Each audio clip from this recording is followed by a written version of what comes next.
Hello and welcome to day 8 of the consistently creative challenge. I always get tongue tied when I say that, and I named it. Sorry, we are starting a little bit late today, but I'm here and we're gonna get going with today's video.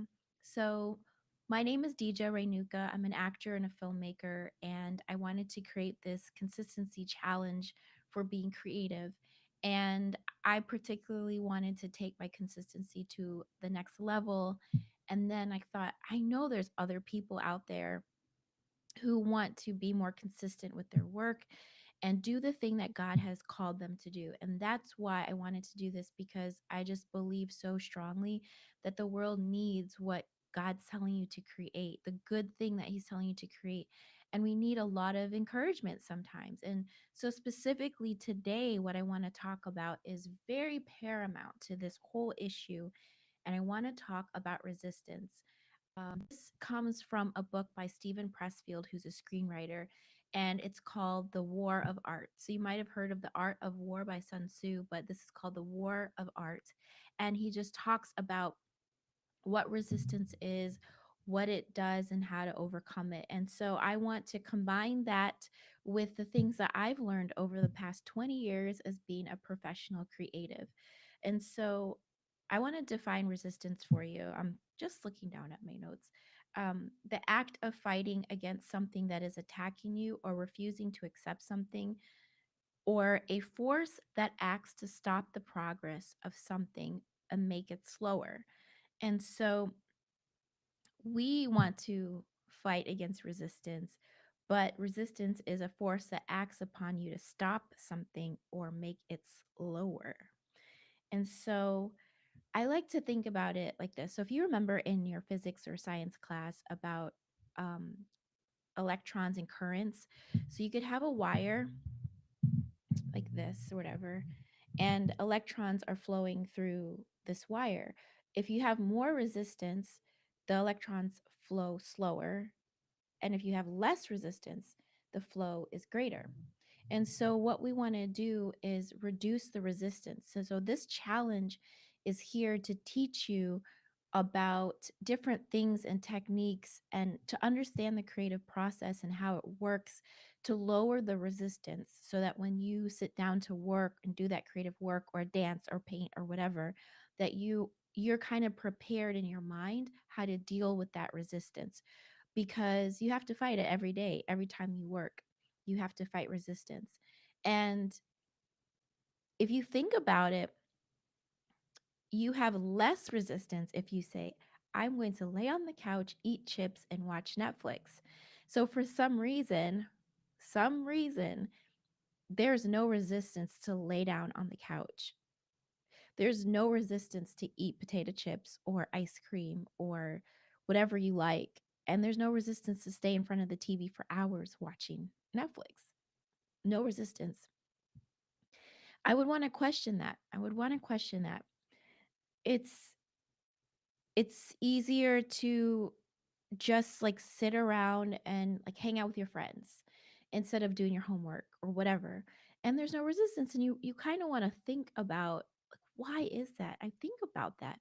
Why is it harder to exercise and eat right and get up early? It's tougher, and it's because Stephen Pressfield calls it anything that evolves the soul has higher resistance. So anything that you're doing to grow as a person, to walk in your purpose, to touch other people's lives, there's going to be more resistance because it's evolving who you are, and it's evolving the people that are connected to your destiny. And as the resistance goes down and the flow can increase, it's like you can get into that space of what psychologists call is flow. Athletes can get in flow, artists, musicians. It's that place where you get where you're just, the resistance is not there anymore and you're in it. And you look up and you're like, "Oh, where did the time go?" Because you were just so in it. And really the resistance is very high when you want to get started, and then you can get yourself into that flow. And I think it's very high when you just want to get started on anything. And then after you build the habit, the resistance goes lower because you're overcoming the things like, I'm tired, I want to stay in bed instead of go to the gym. It's cold today. Well, you've been going for 21 days or 30 days or 40 days, and now that's not the issue anymore. You just get up and go because it's habit, or you just brush your teeth because you've been doing it twice a day, hopefully for however many years. And so that's it's really really interesting. So um flow can be described as the ego falls away, time flies, every action, movement, and thought follows inevitably from the previous one, like playing jazz. Your whole being is involved and you're using your skills to the utmost. And so this is by a psychologist. I cannot pronounce this. It's Cikszentent, more letters. I cannot pronounce this. Um, Chisitsen, well, I don't know. But that is the definition of flow. You can look it up. The psychologist has done a lot of work around it. Um, and so Stephen Pressfield talks about resistance like this. He says it will perjure you. That means lie, fabricate, falsify, seduce, bully, cajole. It will assume any form to deceive you. It will reason with you. Resistance is always lying and full of crap. It's an engine of destruction programmed from the factory with one object only: prevent us from doing our work. And he says the more important a call or action is to our soul's evolution, the more resistance we feel towards pursuing it. And so to me, when he describes resistance, it really it really sounds like the enemy, doesn't it? Come to kill, steal, and destroy, to take away your vision, to take away your hope. And that's what it sounds like to me. When I first was thinking about doing this challenge, I had so much resistance. And it was mostly worry, like, no one's going to listen. This isn't going to help anyone. Can you stay consistent yourself? And I've had some hiccups along the way. I've had some health issues. I had to get to see a specialist. I could only go one morning at 9, which is right before we have to do this. And I thought, okay, I will just pre record the video. And so the thing is, you have to find ways to just keep moving forward, even though it's imperfect and you're stumbling and it looks messy. You just have to keep going because eventually it will start to get smoothed out. It's like when you started walking. First, you were like crawling, and then you might have gotten up and stood up and then fall down and then get frustrated. And then I've raised 3 children, so I've watched I've watched my children go through this. And it's so interesting because they might get frustrated, but you're supposed to do this. I'm going, like, little kids, like babies, like one, whatever, they just know this is what I want to do. I'm going to walk. And so they don't give up. They keep going, they keep stumbling, they keep trying. We keep encouraging them. We stand in front of them, smiling with our hands open, like, come on, you can do it. You can do it. Fall down. Oh no, come on, you can do it. And that's what I'm trying to do with this challenge for myself and for you, is to say, you can do it. Come on, come on. Oh, you fell down today. That's okay. Just get up, because this is what you were designed to do. You were designed from the beginning to create, because this is who you are. And that's why I feel like it's such it's such a resistance, because this literally is the organic design of who you are as a human being, is to create, is to let God flow through you. He says he knows the plans he has for us. He says he knows he's prepared good works for us to do before the foundations of the world. So when he tells you to do something, it's a good work that he's prepared for us to do. And there's people connected to your destiny that also will get encouraged, and they will also do their work. They will also do their God work, is what I call it. You write that book, it's going to touch people's lives. It's going to encourage them, and it will be a ripple effect. And the enemy does not want that. The enemy does not want to see you walk in your purpose or do that thing that God's calling you to do. And I know I face it every day as a filmmaker, as an actor. I'm constantly facing, um sometimes, like, what do I do? How do I get to the next level? These types of things. And then God will provide information or something if I just stay open. Like recently, I just, right before this, which is why I was a little late, I had a call with someone who wants to help me out, encourage me, and just gave me some amazing tips on how to better network, how to get in the room, things like that. And it was just very encouraging to me today because I really needed it because I was feeling really discouraged last night. And even though I've been doing this for 2 decades, we still need to encourage each other. It's still inspiring to me to see someone take that step and do that thing even when they're afraid. Okay, so I got I got a little bit off um tangent, but I want you to ask yourself, how important is your call to create? What is God asking you to create? What could the outcome be if you obeyed? And let me tell you, it's always going to be more than you can think or imagine because it's in his word that he can do way, way more than we can think or imagine. So go ahead and imagine it. Imagine what could happen, but it's always going to be way, way more.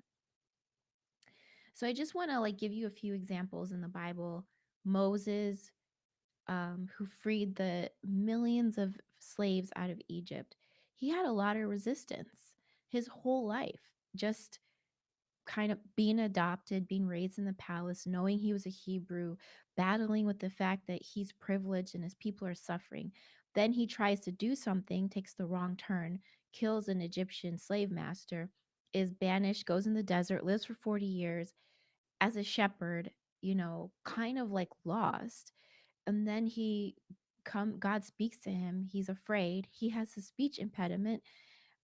He has to go back to the place of trauma, overcome, watch all the plagues happening, wait as God is doing things, and he has to wait and see, is this still what I'm supposed to do? Get the people out of Egypt. Then they're being pursued afterwards. And I'm thinking, like, all this doubt, like back then, like, God, is this what I'm supposed to do? Like, there's so much crap going on. Am I supposed to do this? And he gets into the desert, and then the people are complaining, and there's no food, and there's no water. You can imagine in the moment, Moses is like frustrated and probably doubtful, and he has to, learn how to lead. There's so much resistance, but he saved millions of people. I could go on, but I'll just pick a few more. Noah. If you know the story of Noah and the ark, at the time on the earth, excuse me, on the time on the earth, it was like very, very evil. And it says in the Bible, evil was continually in the hearts of man. At this time, the fallen angels were on earth doing their thing too. So you're having like demons walking around, like it was bad. And God is getting ready to send the flood. It never rained before. And God told Noah to build this ark and how to build it. And it was like, I think 100 years until it rained. Like that that in enough is resistance every day that goes by, month, year, decade, a century. So this is like generations of Noah is building this ark, and you know all this resistance, and his destiny was to be the one to repopulate the earth. So he's going from probably ridicule, all this stuff to try to build this ark, get his family in, be in the ark, wondering, no one, he didn't know it was going to be 40 days and 40 nights. He's just in it. And so you just have to imagine, like, while you're on the journey, it can feel like you don't know. You just know that you have to keep going. And Jesus himself, the Son of God, God in flesh, he had resistance on this earth, and he had to keep working past it as a human being. And he even prayed to God, if this cup could pass, please let it pass, but not my will, thy will be done. And so the fear and the worry and everything is not like even Jesus didn't feel. Like he had to go from coming to earth as a human being, growing up, obeying his parents, um, going through the desert, being tempted by the devil himself, starting his ministry, just all of the resistance against what he's trying to tell people about the kingdom of God, and to finally meet his destiny, which is to save the world. And it's so it's so funny how in like Marvel movies and all of that, which I love movies, you know, I'm a filmmaker, but they're always saving the world and there's always a problem and that just mimics life. But these people, Mother Teresa, Dr. King, Harriet Tubman, like these people were facing resistance that not only evolved their soul but evolved the soul of a nation, the people around them. And so all that to say is don't take it lightly. I don't want you to think it's some little thing because that's what the enemy tries to tell us. Like it's some little thing. For me, it was, you know, making these videos. Like, is this big enough? Is this gonna be enough? And so I don't want you to think it's a small thing. I want you to understand that it's a big thing and that you're being asked to do something amazing. And it's just step by step. It can feel small because it's step by step. And that's okay. That's okay. So, how do we know when resistance is showing up? Well, it shows up as procrastination. It shows up as us turning towards other things to help us procrastinate, like shopping, TV. Stephen Pressfield lists drugs, gossip, alcohol, sex, anger at others, getting into troublesome behavior. Sometimes people just can't seem to deal with their purpose and then they just get into trouble a lot. Um, and sometimes others can participate too. Like as soon as you sit down to work, I've had this happen. They'll unconsciously, my kids will come bother me as soon as I sit down to work, or as soon as you get on the phone, the kids start talking. Or I can do it to my daughter sometimes. She's like, I just sat down to do my homework. I finally got to focus. And I'm like, come on, I need help with something. And so, or something in the house will break. You know, these are all manifestations of resistance. And sometimes you just have to like let it go and ignore it. Or sometimes you have to deal with it and get back on the wagon for what you need to do. Resistance will say things to you. Who do you think you are? No one will listen. You don't know enough. You're too young. Or you're too old, or you need more education, or you're not good at technology, or you have too much to learn, or whatever it is. But this, I just want you to know the secret is you will never check all the boxes. It will never happen. Someone's going to be better. Someone's going to be richer. Someone's going to be better looking. Someone's going to have more resources. It doesn't matter.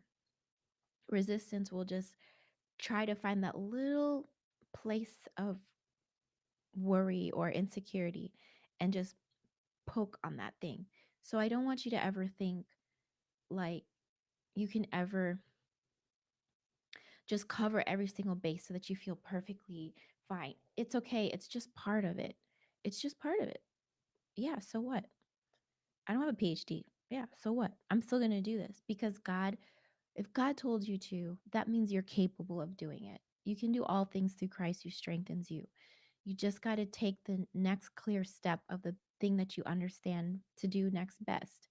So, just to finish off, because this is getting long, is how to overcome resistance. So, one thing is to take control of your schedule. I had to learn where I was sabotaging myself, where I was not taking time between projects to rest, but I was just adding new things in. And I was like, why don't I have time to rest? Why don't I have time to think? Why don't I have time to pray? Why don't I have time to like center myself? So I had to learn to put in time to take breaks.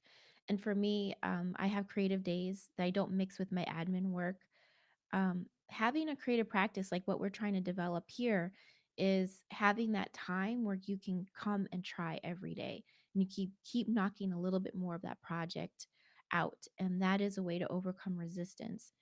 um, One thing I've done with my newsletter is I created a template so that all week long I know what to be on the lookout for, to be inspired by for the newsletter, because I know I want to do a lesson. I know I want to share like things I've been reading and watching. I know that I want to share a new podcast and things like that. So I know what I'm working towards every week. Don't be afraid to break the steps down. Researching, maybe you need to research first. Then you need to outline. Maybe you just need to understand like story structure first, and that's just learning. And that's okay. That's part of the journey. When you have an assignment to write a book, you don't just part of following what God's saying is doing the research. God told me to do a podcast years ago. I had no clue what about a podcast. I just spent the first year just listening to podcasts and learning about podcasts. And then eventually it took me a couple years to really get in the groove of having a podcast. Listen to your I'm not listen, but understand what your limiting beliefs are will also help you as well, and washing yourself in the word of God to overcome these limiting beliefs, or go to therapy if you need to overcome the limiting beliefs.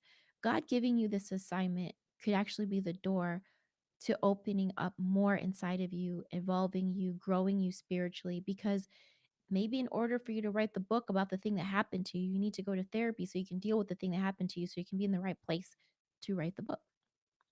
And in essence, you're healing. You write the book, you can heal other people. And so I just want to encourage you to take each step, even if it's messy. You know, when I think back on the things that worried me before I started this challenge, they seem a lot smaller and not so threatening, because now I'm on the other side and I'm doing it, I'm in it. So you will feel the same way when you get started and you look back and you're like, "Oh, I was so worried about that, but I didn't really have to be. I just had to like take that step." So, I hope that this encouraged you today, helped you understand resistance, how resistance shows up, and how you can overcome it. And a big thing is going through this challenge will help you overcome resistance and have tools to overcome it. So, thank you so much for watching today. Your assignment today is to write down write down the things resistance is saying to you, and see if you can look at it and kind of combat that. You don't have enough education. So, how can you think about, I will learn, I can research? Who do you think you are? Well, I'm a daughter of the Most High, and He told me to do this. So therefore, I can do it because I can do all things through Christ who strengthens me. And think about times in the past where you've had resistance and you've overcome it, and look at like what did you do to overcome it, and see if you can apply it again today as you have this assignment in front of you. Thank you so much. And if you want to join this challenge, you can click on the link in the description box below. You will get a calendar that kind of shows each day, which days we're doing this, and also a welcome email. So thank you so much. I hope that you have an amazing and creative day, and I'll